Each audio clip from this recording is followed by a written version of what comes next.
Damos então continuidade aqui a esse maravilhoso estudo da lição número 8. Nós chegamos aqui na segunda-feira, hoje é 20 de maio. Que estudo legal, né? Nós estamos estudando o santuário. Particularmente é um tema que enche o meu coração de alegria e que eu gosto muito de estudar. A lição trouxe então o título A Luz que Vem do Santuário e hoje no Santo dos Santos. Que bom que você está conosco. Nós vamos juntos, continuando aqui nessa caminhada, nesse estudo. Não deixe-nos sozinho aqui, continue conosco. Venha e faça a sua inscrição se você não é inscrito. Também deixe os seus comentários, compartilhe esse vídeo. Nós estamos há 10 dias de completar o nosso primeiro ano de existência. Tem sido uma bênção para nós aqui, eu, Alexandre e o Júnior, mas também temos recebido muito comentário de pessoas que estão sendo abençoadas. Então, continue conosco. A lição vai já começar, mas nós precisamos pedir a presença de Deus para estar conosco. Então, oremos agora. Nosso bondoso Deus, nosso Pai querido, que teu Espírito nos conduza nesse estudo de maneira que sejamos ricamente abençoados, possamos ser conduzidos nos ensinos que tu trouxeste para nós através dessa lição. É a nossa oração em nome de Jesus. Amém. E com a pergunta número 2, o nosso estudo começa a trabalhar esse tema aqui. No Santo dos Santos é o nosso tema. Ela apresenta várias referências aqui do livro de Levítico, do livro de Hebreus.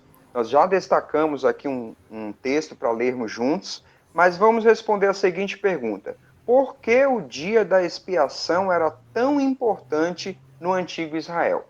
Nosso primeiro texto que nós vamos ler é o de Levítico, capítulo 23, versículo 26 e 27. Quem vai fazer essa leitura conosco é o Alexandre. Vamos à leitura, então. Levíticos 23, versos 26 e 27.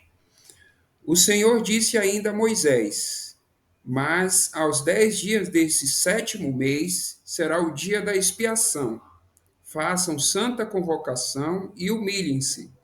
Tragam uma oferta queimada ao Senhor.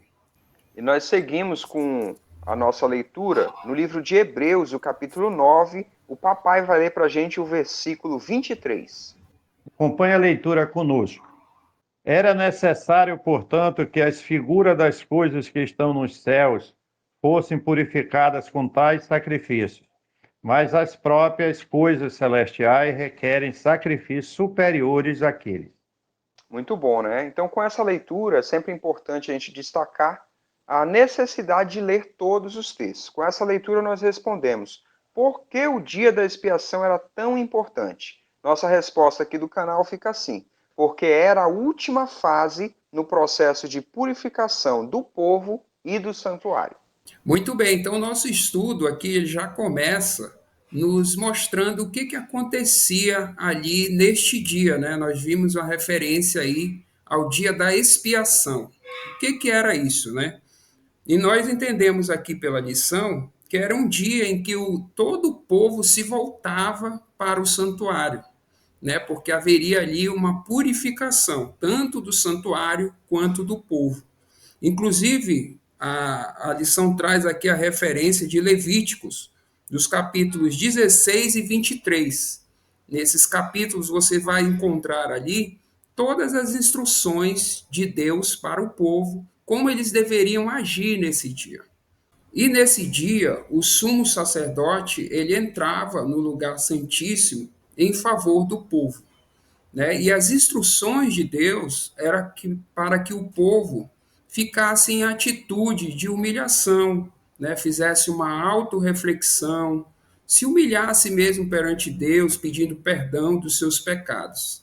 A lição traz aqui também a referência lá de Levíticos 23, 27 e 29, dizendo que quem não se humilhasse, quem não fizesse essa autorreflexão, né, no dia da expiação, era eliminado.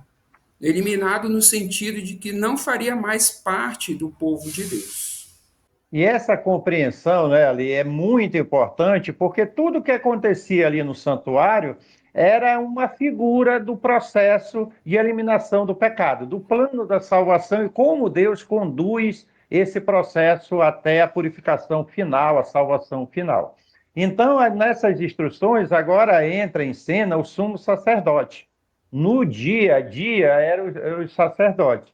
E ali também entra em cena dois animais, né? Dois bodes. Eram lançados sorte, um representava o bode do Senhor, ali ele era emolado, o sumo sacerdote com o seu sangue adentrava as diversas áreas do santuário, fazendo a purificação, e nesse dia, e tão somente nesse dia, ele tinha acesso ao Santo dos Santos, que é o tema do que nós estamos estudando hoje aqui.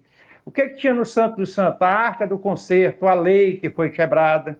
Enquanto isso, o povo fora, como o Alexandre trouxe na primeira parte, deveria estar em jejum, em oração e humilhação.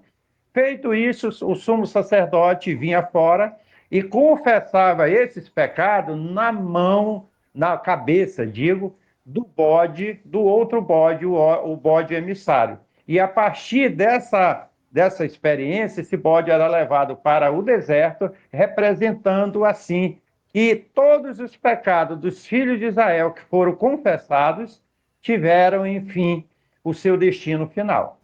E como nós já entendemos, a lição traz para nós aqui que esse era um processo de purificação do santuário e também do povo, né? E tudo o que acontecia ali, como o papai disse, era uma representação do plano da salvação, de como acontece o plano da redenção através do sacrifício final de Cristo Jesus. A compreensão que nós temos aqui pelo estudo da lição é que haviam os cultos diários, os sacrifícios diários, e ali, quando se oferecia aquele sacrifício, o sangue do animal era aspergido no santuário. A lição diz que ele mostrava o registro dos pecados e que Deus se responsabilizava, Deus daria um destino para aqueles pecados. No dia da expiação, que era um dia especial, ali o papai já comentou, era o sumo sacerdote que oficializava a cerimônia, era colocado a mão sobre um bode e ali o sumo sacerdote confessava esses pecados do povo sobre aquele animal. E esse animal era afastado do acampamento, era afastado, era levado para o deserto, simbolizando ali que Satanás era o responsável pelos pecados. Ele seria responsabilizado pelo pecado. Então é importante esse estudo com a leitura dos textos bíblicos, né? Nós temos aqui a recomendação que aparece na pergunta 2, nós temos no corpo da lição a recomendação dos capítulos 16 e 23 de Levítico, para que a gente possa alcançar uma boa compreensão desse tema. Esse tema requer estudo, oração, e são vários detalhes desse cerimonial que representam, que são tipos, são símbolos do que acontece no plano da redenção. Muito bem, né? Então, o nosso estudo de hoje nos levou à compreensão que no final da profecia dos 2.300 anos, né, que foi em 1844, com a purificação ali do santuário, representando que Cristo passou do lugar santo para o Santíssimo. Começou o seu ministério neste lugar, né, intercedendo por nós. Aliás, ele já intercedia no santo, ele passou para o Santíssimo, né, como nós vimos na lição de ontem, dando início ali ao juízo pré-advento, juízo investigativo. E o nosso estudo de hoje termina exatamente falando desse ministério de Cristo, né? Dessa justiça que nos foi creditada através do sacrifício de Jesus. Interessante que a lição nos traz aqui um trecho do Desejado de Todas as Nações, que exemplifica bem isso. Nós podemos ler aqui, ó. Diz o seguinte: venceremos no juízo por causa de Jesus, nosso substituto. Jesus foi condenado para que fôssemos justificados por sua justiça, na qual não tínhamos parte. Né? Então, todo aquele processo que era feito ali no tabernáculo no deserto, que apontava para o sacrifício de Cristo, simbolizava ali justamente Jesus morrendo no nosso lugar e tirando toda a culpa do pecado sobre nossos ombros. Né? Isso é muito importante, Ale. E nós terminamos o nosso estudo de hoje com essa compreensão. É graças ao sacrifício de Jesus, é graças à sua justiça, que nós podemos vencer o pecado também. Vencer de que forma? Vencer no propósito de nos afastarmos do pecado.